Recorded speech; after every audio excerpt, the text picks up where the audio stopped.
Hey, Pastor Steve Waldron. I hope you're having a great day or night in Jesus. Thank you so much for being with us. We're looking at an introduction to the New Testament. It has three of some of my favorite authors, D.A. Carson. I don't agree with everything any of them say, but they have some good insights a lot of times. So D.A. Carson, Doug Moo. Who's that third one? Leon Morris. That's right.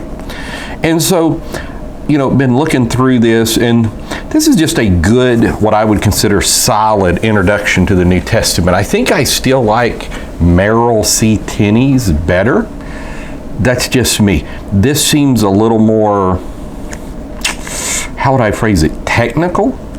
Maybe that's the right word to use. Put out by Zondervan. It kind of has a flair of a Moody Press book, and just selling books for many years, you kind of get that feeling, that vibe. So I was really surprised when I saw it was done by Zondervan and not Moody Press. I was reading some on the internet recently about Doug Moo. I think it was from N.T. Wright, and he was talking about how he liked Doug Moo better than he liked Carson, because he felt like Doug Moo approached the text objectively and could change his mind when the evidence presented itself. So I thought that was neat. Also, Judy Myers, who owned the Christian bookstore I worked at for a while, managed, wonderful people, her and Herb Myers. She knew Doug Moo. She would always talk about Doug Moo. I think they went to college together. So this is done in 1992. It's base text NIV. I'm a big King James guy, but you can get a lot of information. Here's what the index looks like. You can see there's over 500 pages.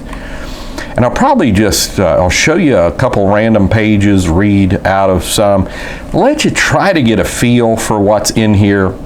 And, I have not started from the beginning and read this, but, just looking through it, reading some places. Let me just show you this. It does have a good room to write and that type thing.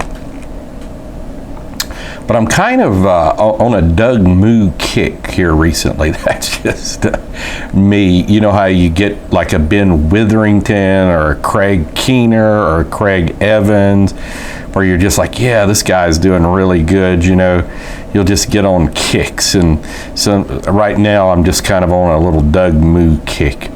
So it has the text, Bible text at the top, and it's like the harmonized, so it'll have like Matthew and Luke at the top. This one on this side has Matthew, Mark, and Luke, and but it doesn't have that all the way through. That's just talking about what they would call the synoptic problem. Etta Linneman, hat tip to Brother Kilman for showing me that. I've had Linneman's books for ages, never read them, but she really deconstructs the synoptic problem. So this is the synoptic gospels. Question of the historical Jesus. It goes into like Lessing back in the 1700s, which if you study textual criticism, you'll run across Gotthold Ephraim Lessing, I think it is. And then, of course, Albert Schweitzer's Quest for the Historical Jesus. Now it's the historical everything. I'll show you this as well. It does go into some textual things, which can be good as well. Coming from an NIV tradition, I would not say that is the best text they should be using. But I'm just going to read a little bit, showing you a couple random pages, and read a couple paragraphs at different places. You can begin to get a feel for what it's like. You can do that a lot. But the arguments against the ending being original, let's talk about Mark's long ending, 16:9 through 20. It's really the original. Against this ending being original are very strong. First, it's missing from what are generally considered two most important manuscripts, the Uncials, Aleph, and B, as well as several others. Second, Jerome and Eusebius both state that the best manuscripts available then do not contain the longer ending. Third, two other endings to the gospel exist, a shorter ending attested in the Uncials, is that Omega 099, 0112, and other witnesses, and the longer ending, that may be Theta. I haven't studied Greek in quite a while. Ending combined with the interpolation attested in the Uncial W, I think that's Codex Washingtonianus, and mentioned by Jerome.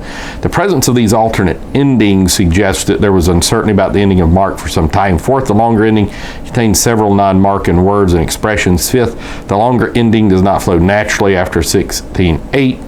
Goes on and so forth. And then they conclude if verses 9 through 20 are not the original ending to Mark's gospel, what was. Now, I've done videos showing pretty conclusively that Mark 16, 9 through 20 is in fact supposed to be in the Bible. So you can see they're evangelical. They'd be considered conservative evangelical, but on matters of textual criticism, they would not be what I would consider biblical in that, and I know many would argue with that. So now we're in Acts 22 and 3. Thoroughly trained in the law of our fathers, zealous for God. Not only was Paul by birth a Hebrew of Hebrews, but as he never tired of emphasizing, and he gives scripture references, he was by conviction a serious and zealous follower of Judaism, a member of the strictest sect, the Pharisees. Although scholars disagree considerably over many aspects of first century Phariseeism, several things are relatively clear. They paid a great deal of attention to the oral law, the traditions of the elders, body of regulations designed to interpret and supplement the written Mosaic law. They had a number of fundamental disagreements with the Sadducees, stemming from the Pharisees' greater willingness to accept doctrines not clearly stated in the Pentateuch. They exercised great influence over the common people who respected their zeal for their beliefs and their desire to sanctify all aspects of life. And it keeps going. Now, and like it would give an example of things not clearly stated in the Old Testament, resurrection.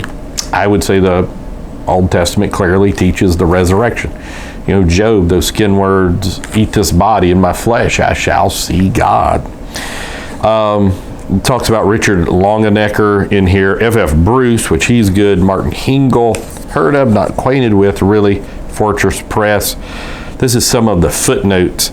Paul in his letters, Leander Keck from the Proclamation, Commentaries, Philadelphia Fortress. Fortress basically Lutheran. And then a few, I was going to read some more footnotes, but they're kind of opaque there. So,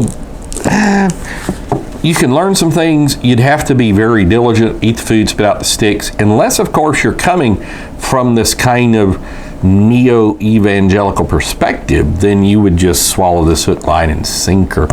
But you can still learn some things. I had a pastor, doctor, missionary, phenomenal guy, doctor of theology, and you know, he just was, I guess, like Paul's Gamaliel was, according to history, that he just had you reading other things other than just totally 100% biblical things to glean, you know, because Paul's quoting these pagan poets and all of this at various times, Stoic philosophy, 1 Corinthians 15. So anyhow, wanted to just let you in on this in case you weren't acquainted with it. And, you know, out of a scale of 1 to 10, I'd rate it a 6. You may rate it much higher than that. That may just be all our theological disposition where we're coming from. Again, I like Merrill Tenney's better, and that's just me. So God bless. Thanks for being here. And I'm sitting here thinking about the New Unger's Bible Handbook, and then the J.I. Packer's Bible Almanac, probably best of all. God bless. We'll talk with you later. Join us daily. Check out our other videos. Subscribe. Put it on social media. And hit the bell notification when you subscribe. Talk with you later. Bye-bye.